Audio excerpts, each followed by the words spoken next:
আমাদেরকে সন্ত্রাস করতেছে।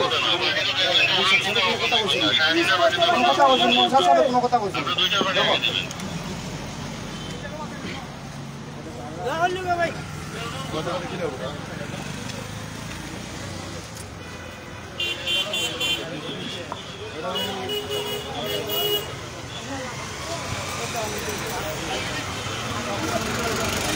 সিলেট কেন্দ্রীয় শহীদ মিনারে বাউল আপনারা দেখতে পাচ্ছেন এখানে বাসদের প্রতিষ্ঠাবার্ষিকী উপলক্ষে সমাবেশ।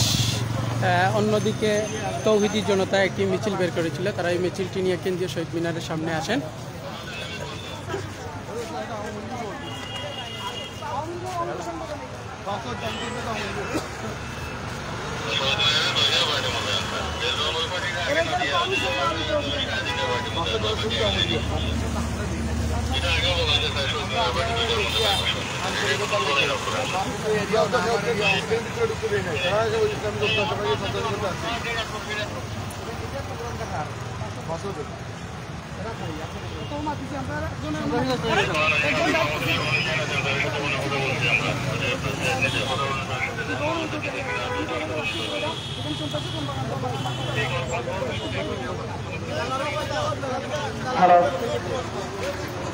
আমাদের তাওহীদের জনতার সকল সদস্যদেরকে দৃষ্টি আকর্ষণ করে বলতেছি, আপনারা কেউ কোনো কথা বলবেন না। আমাদের পক্ষ থেকে 2 জন অথবা 3 জন প্রতিনিধি থাকবে। আমাদের 3 জন প্রতিনিধি যা বলবে আমরা তাই শুনবো ইনশাআল্লাহ। এছাড়া আমরা কেউ কোনো কথা বলবো না, কারো সাথে তর্কে যাবো না। আমরা এই বিষয়টা আগে বুঝি, এই সমাবেশটা তারা কিসের জন্য করতেছে, তারা কি বাউলদের পক্ষে করতেছে নাকি বাউলদের বিপক্ষে করতেছে আমরা বুঝি। তারা প্রতিষ্ঠানটা কিসের জন্য করতেছে তারা প্রোগ্রাম, আমরা এছাড়া আর কেউ কথা বলবো না ইনশাআল্লাহ। এখানে প্রশাসনের দায়িত্বপ্রাপ্ত যারা আছেন তারা আসছেন, আপনারা সবাই শান্ত থাকুন। এখানে আজিজ স্যার আছেন, আজিজ স্যার এখানে বিষয়টা দেখতেছেন, তদন্ত করতেছেন ইনশাআল্লাহ। সবাই শান্ত থাকুন। কেন আমাদেরকে সন্ত্রাসী সংগঠন হিসেবে একটা দেওয়া হলো, তার বিচার যদি ওনারা যদি সুন্দরভাবে করতে না পারেন তাহলে পরে ইনশাআল্লাহ আমরা একে দেখবো ইনশাআল্লাহ। আপনারা একটু শান্ত থাকুন। এখানে প্রশাসনের লোকেরা আসছেন, তারা আগে বিষয়টা তদন্ত করুন, তারপরে ইনশাআল্লাহ আমরা বিষয়টা দেখবো ইনশাআল্লাহ। আগে দেখুন আজিজ স্যার এখানে আছেন, আজিজ স্যার কি সুন্দর আমরা সমাধান দেন ইনশাআল্লাহ। দেখি এখানে আগে, ঠিক আছে? জি শেষ।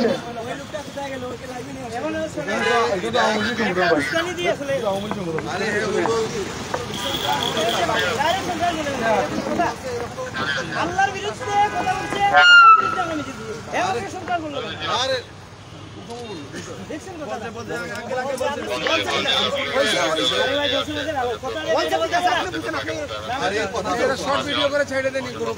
দেখছেন নিষিদ্ধ দিয়ে দেন। প্রতিষ্ঠা বার্ষিকী হলো, এটা আওয়ামী লীগের সংগঠন, এটা আওয়ামী লীগের সহযোগী সংগঠন।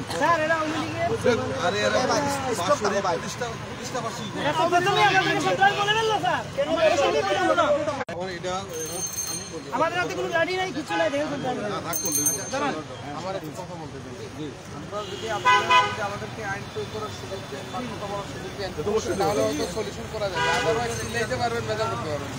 আমরা গিয়ে তাদেরকে কথা বলবো যাতে এখানে ইসলাম বিরোধী বা ওই যে বাউলদের পক্ষে কোনো কিছু বলা না হয়, এবং তারা তাদের যদি তাদের ইয়ে করে এটা তো অনুমোদিত না, তারা করুক। কিন্তু আপনারা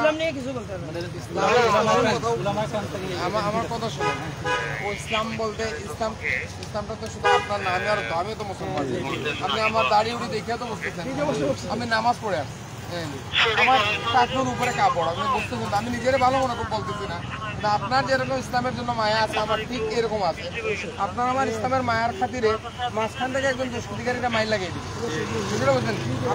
আপনারা আমাদের কাজ করতে দেন, দেখবেন আমরা সুন্দর করে বলবো ইসলাম বিরোধী ইয়ে কোনো কথা বলবে না, ইসলাম বিরোধী রাষ্ট্রবিরোধী ওরা কোনো কথা বলতে পারবে না। আমরা আছি।